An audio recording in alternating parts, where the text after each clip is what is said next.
अनुभवी आंखें सच दिखाते हैं, छुपाते नहीं।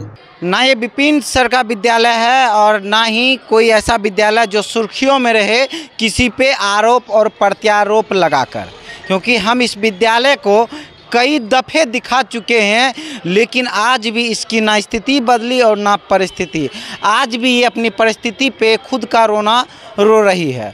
आप देख रहे होंगे कि ठीक हमारे पीछे एक भवन है और ये भवन कितनी जर्जर हो चुकी है। और यह भवन यूं ही बेकार नहीं पड़ा हुआ है, बल्कि यह प्रोजेक्ट कन्या उच्च विद्यालय मुरलीगंज है। नमस्कार, आप देख रहे हैं अनुभवी आंखें और मैं हूं आपके साथ चंचल कुमार। इस वक्त हम हैं मधेपुरा ज़िला है और मधेपुरा ज़िला का यह मुरलीगंज नगर पंचायत का मिडिल चौक है। और मिडिल चौक ठीक आप देख रहे होंगे हमारे इस तरफ आदर्श मध्य विद्यालय का परिसर है, जहां और इसी आदर्श मध्य विद्यालय के परिसर में यह प्रोजेक्ट कन्या उच्च विद्यालय स्थित है।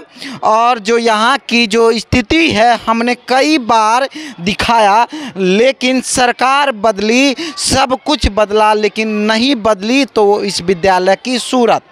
अब इसे किसको जिम्मेदार ठहराएं यह तो समझ में नहीं आता, लेकिन कहीं ना कहीं शिक्षा विभाग के उदासीनता के कारण अब यह विद्यालय अपनी खुद के जर्जरता पर रो रही है।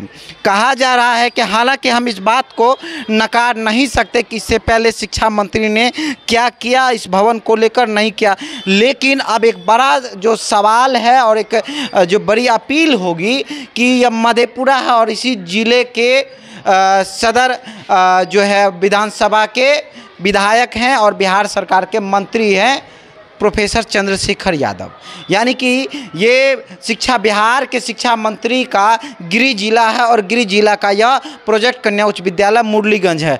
अब ये बेहद दिलचस्प होगा कि इस विद्यालय के छात्राओं के लिए क्योंकि ये छात्राओं का विद्यालय है, यहाँ की छात्राओं के लिए सरकार क्या करती है, क्या अपनी इसी जर्जरता पर ये रोती रहेगी? और ये इसलिए हम भवन दिखा रहे हैं, मैं अपेक्षा और उपेक्षा नहीं कर रहा हूँ, बल्कि ये दिखा रहा हूँ कि बिहार में जहाँ शिक्षा की तमाम वायदे किए जाते हैं, उन्हीं वायदों के बीच ऐसी भी भवन है और ठीक इसके ऊपर कक्षा का संचालन होता है। और कक्षा का संचालन कर रहे शिक्षक किस तरह अपनी जान जोखिम में डालकर पढ़ाई करती है, आप सुनकर और देखकर दंग रह जाएंगे कि किस तरह यहाँ पर जो है बच्चे आते हैं और कक्षा करते हैं।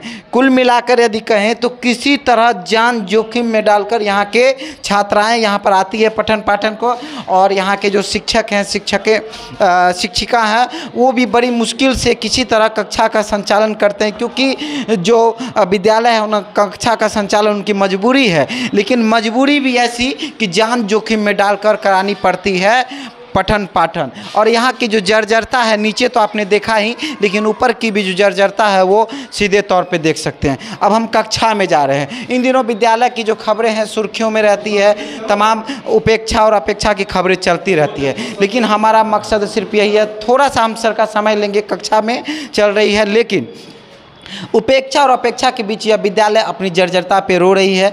यह जो भवन है बिल्कुल जर्जर है, हालांकि थोड़ा ऊपर का बिल्डिंग है, चमक लग रही है, लेकिन इसकी जो आधारभूत संरचना है वो कितनी खोखला हो चुकी है। नीचे आपने देखा, कभी भी यह भवन दुर्घटना की शिकार हो सकती है, जो स्पष्ट वीडियो के माध्यम से हम बात करेंगे। सर कक्षा का संचालन करते हैं, निश्चित तौर पे जो भवन के नीचे की स्थिति है जर्जर हो चुकी है, क्या मन में चलता है कि क्या होगा? क्या मन में तो हर हमेशा डर बना हुआ रहता है कि कब दुर्घटना हो जाएगी, कब कोई हादसा हो जाएगी। या ऐसे भवन तो सभी पदाधिकारी को भी हम लोग दे चुके हैं, कई बार दे चुके हैं, तो यदि वो लोग तो कभी आए नहीं हैं, एक आध बार आए हैं, देखे हैं कि हाँ भवन बनेगी, लेकिन हम लोगों को तो सरकार की जो योजना है कि गुणवत्ता शिक्षा प्रदान करना है, तो उसके तहत हम लोग जान जोखिम में डाल करके बच्चे को गार्जियन से मिल करके कि नहीं बच्चे को भेजिए और उसको हम लोग गुणवत्तापूर्ण शिक्षा प्रदान करते हैं। लेकिन यह हर हमेशा डर बना हुआ रहता है कि कब हादसा हो जाएगी। और यहाँ पर सुविधा भी नहीं है, लैट्रिन बाथरूम की सुविधा नहीं है, जबकि यह गर्ल्स स्कूल है, यहाँ पर कोई लैट्रिन नहीं है, बाथरूम नहीं है, पानी की सुविधा नहीं है, बहुत सारी कठिनाई है यहाँ। इसके बावजूद भी हम लोग शिक्षा प्रदान करते हैं बच्चे से। यानी जो सतत एक गुरुदेव का प्रयास रहता है कि अपने छात्रों के बेहतर भविष्य की तरफ कक्षा का नियमित रूप से संचालन से बात करेंगे। आप कक्षा कर रही हैं, क्या मन में डर सता रही है कक्षा के लिए? मन में क्या डर और खौफ है?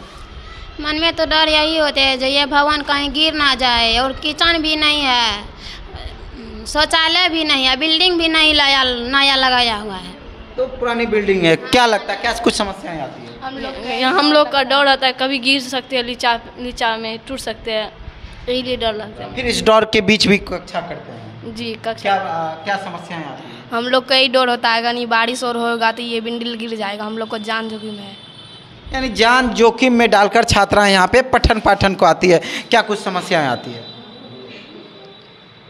जर्जर भवन है, समस्याएं होती है, डर होता है जी। क्या डर होता है मन में, क्या डर रहती है?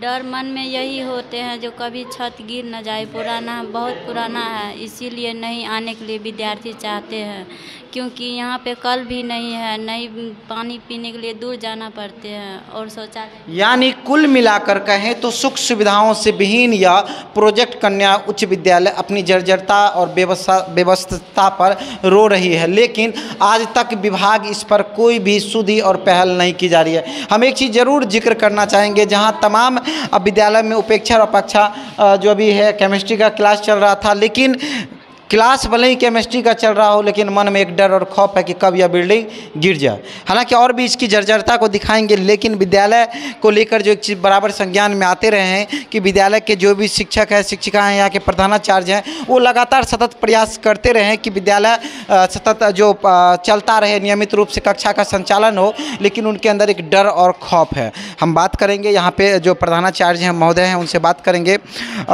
इधर से रोशनी रिफ्लेक्ट, ये देख सकते हैं, ये भवन का छत है, और जो भवन की छत की स्थिति है, और इसके नीचे जो है कुछ भी नहीं है, एक भी पिलर कुछ भी नहीं है, कभी भी दुर्घटना को, बड़े दुर्घटना को आमंत्रित कर सकती है। अपनी लाचारी, बेबसी और जर्जरता पर विद्यालय रो रही है, और कक्षा संचालन में क्या कुछ समस्याएं उत्पन्न होती है। सर, काफ़ी बार हमने इससे पहले भी कवरेज किया है, विद्यालय अपनी व्यवस्था, जर्जरता और सुविधा से विहीन है। आपने कई बार अवगत भी कराया है, बावजूद आपको सिर्फ आश्वासन मिला, काम नहीं। क्या कुछ संचालन में समस्या, चूँकि अब यह शिक्षा मंत्री का गृह जिला है और लगातार कई वर्षों से अपनी जर्जरता पे रो रही है, क्या कुछ समस्याएं आती है, और विभागीय अवगत के बाद भी क्या समस्या बरकरार है?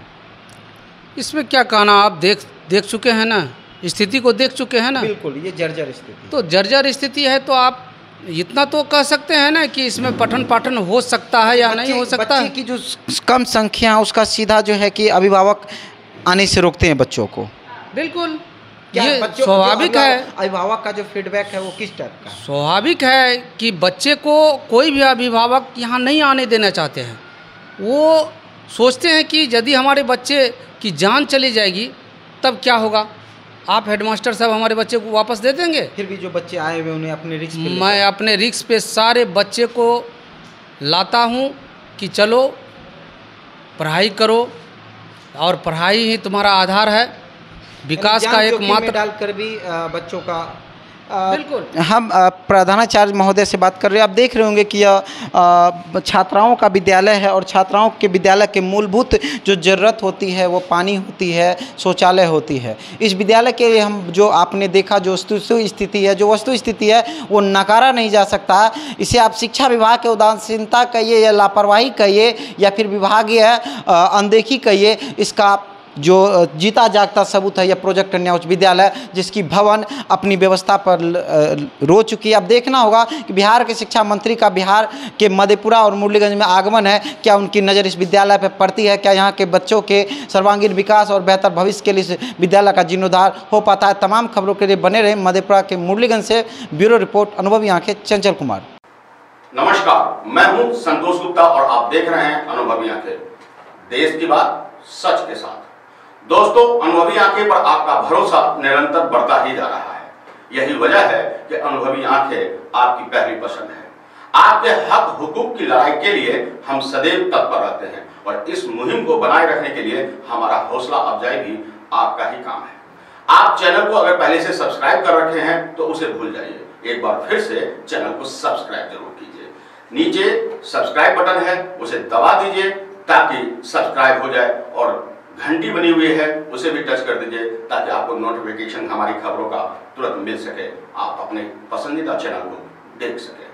आपके सब्सक्राइब करने के बाद निश्चित रूप से हमारा हौसला बढ़ेगा और हम बेहतर तरीके से आपके हक हुकूक की लड़ाई लड़ पाएंगे। इस मुहिम से जुड़िए और सब्सक्राइब कीजिए।